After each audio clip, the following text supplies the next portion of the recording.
তৃণমূল ক্ষমতায় আসার পর স্বাস্থ্য পরিষেবা বাম আমলের থেকেও অবস্থা বেহাল হয়ে পড়েছে। তবে গরিব ও মধ্যবিত্ত সাধারণ মানুষ যারা সরাসরি হাসপাতালের উপর নির্ভরশীল, তারা সঠিকভাবে স্বাস্থ্য পরিষেবা পাক আর নাই পাক, মমতা বন্দ্যোপাধ্যায় জেলায় জেলায় ৩-৪টি করে ঝাঁ চকচকে সুপার স্পেশালিটি হাসপাতাল গড়ে দিয়েছেন। বড়জোড়া শিল্পাঞ্চলেও মিলেছে 5তলা সুপার স্পেশালিটি হাসপাতালের ভবন। নীল সাদা বিল্ডিংটা দেখলে মনে হবে এখানে সব আছে, কিন্তু বাস্তবে যেসব ফাঁকা চিকিৎসা করাতে এলে তা টের পাচ্ছে মানুষ। হাসপাতালের বেহাল দশা কাটানোর দাবিতে বৃহস্পতিবার বিজেপির বড়জোড়া মণ্ডল সভাপতি গোবিন্দ ঘোষের নেতৃত্বে বিক্ষোভ দেখানো হলো হাসপাতালের সুপারের কাছে।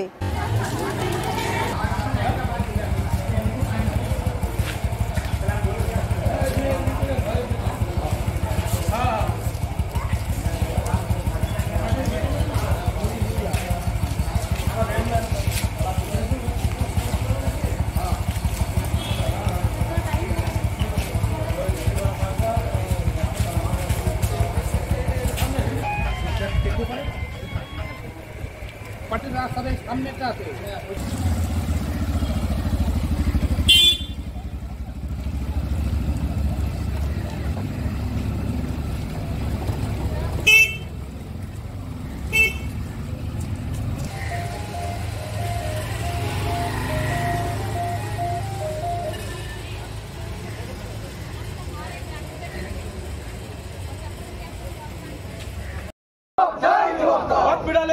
বন্ধ করা হলো কেন? অপদার্থ সুপার তুমি জবাব দাও।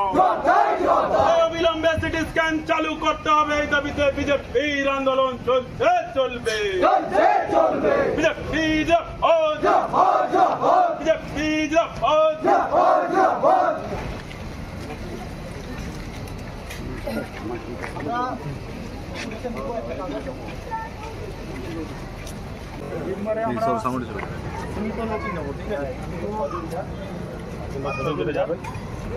না ওইখানে কি গাছতলে মনসা মন্দিরে কি বসবে? আমাদের এখানে এমার্জেন্সি গেট, এটা একদিকে ফাঁকা থাকবে, অসুবিধা নেই। আমরা এমার্জেন্সি গেট তো এটা এমার্জেন্সি গেট আমরা ছেড়ে দিচ্ছি, ওখানে গাছতলে কি করবে? পিছনটা তো আপনার এমনিতে ফাঁকা। আপনারা সমস্ত এখানকার সচেতন নাগরিক, আমরা জানি যে আপনারা ফাঁকা রাখবেন, লোকজন যাতায়াত করবেন, এখান থেকে গাড়ি ঢুকবে, ঠিক আছে? গাড়ি ঢুকলে সেটাও আপনারা সহযোগিতা করবেন, সেটাও আমরা জানি। এখান থেকে 5-6 জন যান, যাবে। যেহেতু আমাকে চালাতে এভাবে চালাতে চলছে, গাইনিক ডাক্তার যেমন এখন আমার ঠিক আছে, হ্যাঁ পেডিয়াট্রিক্স ডাক্তার ঠিক আছে, অসুবিধা নেই। গাইনিক রিপোর্ট ঠিক আছে, গাইনিক ডাক্তার পেয়ে গেছে 4টে পোস্ট, হ্যাঁ তার সঙ্গে মন্ডে ডাক্তার আছে 5 জনের চলছে। এবং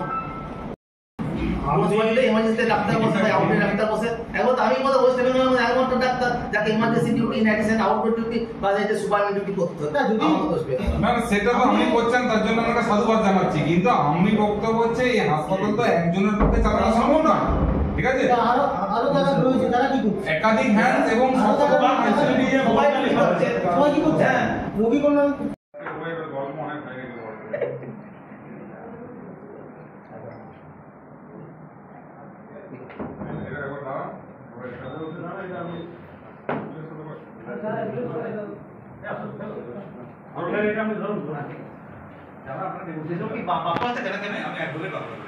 তিনি সারা বাংলায় বানিয়েছেন, তার সঙ্গে বড়জোড়া সুপার স্পেশালিটি হাসপাতাল মানুষের স্বার্থে, মানুষের ভালো চিকিৎসার জন্য বানিয়েছেন।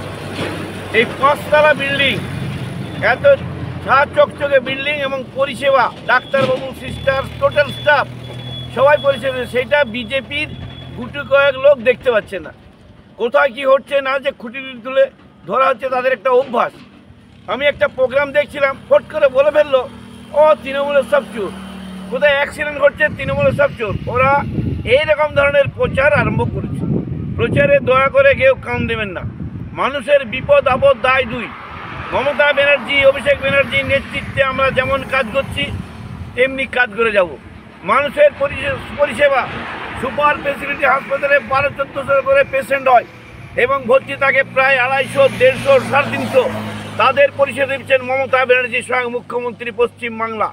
আমরা তাকে সর্বতভাবে সাহায্য করতে প্রস্তুত, সাহায্য করে দেব। বিজেপি কোথায় কি বললো না বললো আমাদের দেখার দরকার নেই। বিজেপি নিজের ঘর সামলাক, নিজের ঘর সামলে কাজ করুক। আজকে সারা দেশ, সারা বাংলা দেখলো বিজেপি কি অবস্থা, ভোটে ভরা ডুবি। তাই আমরা আমাদের হাসপাতাল, গর্বের হাসপাতাল যেটি মুখ্যমন্ত্রী মমতা ব্যানার্জি দিয়েছে, সেটি আপামর জনসাধারণ আমরা রক্ষণাবেক্ষণ করব, সুন্দরভাবে পরিষেবা দেব। এবং ডাক্তারবাবু, সিস্টার, টোটাল যারা স্টাফ আছেন কন্ট্রাকচুয়াল, তারা যে পরিশ্রম করেন তাদের সাধুবাদ জানাই। তারা বরাবর করে যান, আপনাদের পাশে আমরা আছি। আর বিজেপির কথায় কান দেবেন না, এরা হচ্ছে দুর্নীতিগ্রস্ত, এরা হচ্ছে কালোবাজারি, এরা হচ্ছে নোংরা দল, এদের কথায় কেউ কান দেবেন না।